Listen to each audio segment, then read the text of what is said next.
ఆయన ఇప్పుడు గవర్నర్ గారు ఇచ్చే అనుమతి నుంచి తప్పించుకోవడానికి ఢిల్లీ చుట్టూతో చక్కర్లు కొడుతున్నాడు. బీజేపీ బీఆర్ యొక్క చీకటి బంధం ఇప్పుడు బయటపడుతుంది. అతను అధికారంలో ఉన్నప్పుడు పాల్పడ్డ అవినీతికి సంబంధించి విచారణ మొదలైంది. ఆ విచారణకు జవాబు చెప్పకుండా ఎదురుదాడి చేయాలనుకుంటున్నారు.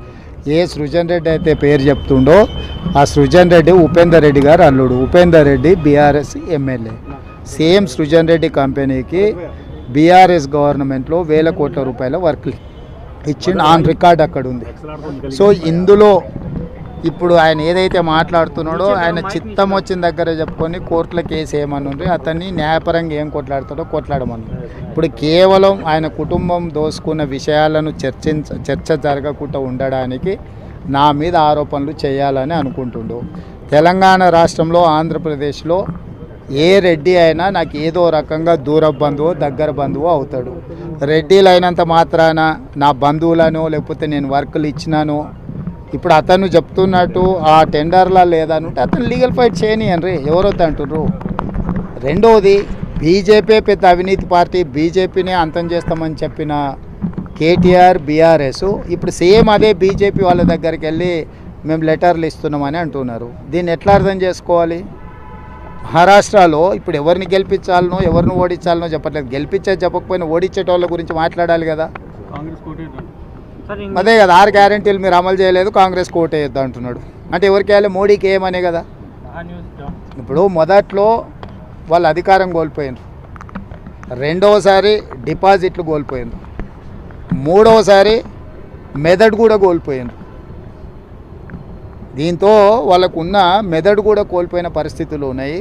వాళ్ళని చూసి జాలిపడడం తప్ప వాళ్ళ గురించి ఇంకా మనం చర్చించుకోవడం వల్ల పెద్ద ప్రయోజనం లేదు.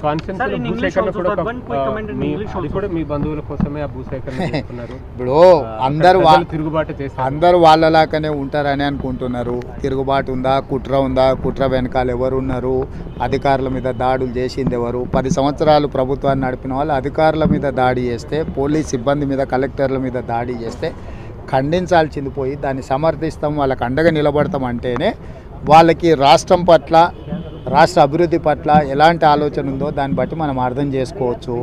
ఈరోజు కలెక్టర్ల మీద లేకపోతే ఇతర పోలీస్ అధికారుల మీద దాడిని ఎవరైనా ప్రభుత్వంలో ఉన్నవాళ్ళు కానీ ప్రజాప్రతినిధులు కానీ ఎవరైనా సమర్థిస్తారా? మీడియా మిత్రులుగా మీరు సమర్థిస్తారా? ఇవాళ భూసేకరణ చేయాలన్నా వద్దా అనేది ఒక అంశం. భూసేకరణ విషయంలో బీఆర్ఎస్కి ఏం అభిప్రాయం ఉన్నా వాళ్ళు చెప్పొచ్చు. అక్కడ భూమి కోల్పోతున్న వాళ్ళు నిరసన తెలపడానికి కూడా వాళ్ళు నిరసన తెలపొచ్చు, తప్పులేదు. కానీ అధికారుల మీద పాశవికంగా దాడి చేసి వాళ్ళని చంపాలనే ప్రయత్నం చేయడాన్ని ఏ రకంగా బీఆర్ఎస్ సమర్థించుకుంటుంది? అంటే ఈ సంస్కృతి రేపు పొద్దుగాల ఇదే దాడి బీఆర్ఎస్ నాయకుల మీద జరిగిందనుకో, ఒక ఊరిలో వెళ్ళినప్పుడు అంతకంటే ముందు మాకు అన్యాయం చేసింది కాబట్టి ఇప్పుడు మిమ్మల్ని దాడులు చేస్తామని అన్నారు అనుకో, ఆ దాడులను కూడా బీఆర్ఎస్ వాళ్ళు సమర్థిస్తారా? ఖచ్చితంగా ఈ దాడులను తీవ్రంగా ఖండించాల్సిన అవసరం ఉంది. దాడులు చేసిన వాళ్ళు, దాడులను ప్రోత్సహించిన వాళ్ళ పట్ల రాష్ట్ర ప్రభుత్వం కఠినంగా వ్యవహరిస్తుంది. ఎంత వారులున్నా, ఎంత పెద్దోళ్ళున్నా ఊచలు లెక్కబెట్టక తప్పదు. ఎందుకంటే అధికారుల మీద దాడులు చేస్తే చూసుకుంటూ రాష్ట్ర ప్రభుత్వం ఊరుకోదు. ఈరోజు రెవెన్యూ శాఖ కావచ్చు, పోలీస్ శాఖ అధికారుల మీద దాడులు చేస్తే మేము వాళ్ళకు అండగా నిలబడతాం దాడులు చేసే వాళ్లకు అని చెప్పి ఈరోజు బీఆర్ఎస్ పార్టీ కేటీఆర్ మాట్లాడుతున్నాడంటే వాళ్ళు ఏమనుకుంటున్నారు? అంటే రాష్ట్ర ప్రభుత్వం చూసుకుంటూ ఊరుకుంటుందని అనుకుంటున్నారా?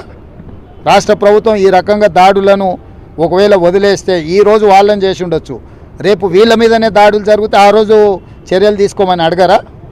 ఈ దాడులను ఇట్లనే వదిలేస్తే రేపు బీఆర్ఎస్ వాళ్ళ మీద కూడా దాడులు జరిగితే కేటీఆర్ ఇదే మాట్లాడతాడా? కాబట్టి దాడులను సహించము. ఏ విషయం ఉన్నా చర్చించడానికి ప్రభుత్వం సిద్ధంగా ఉంది.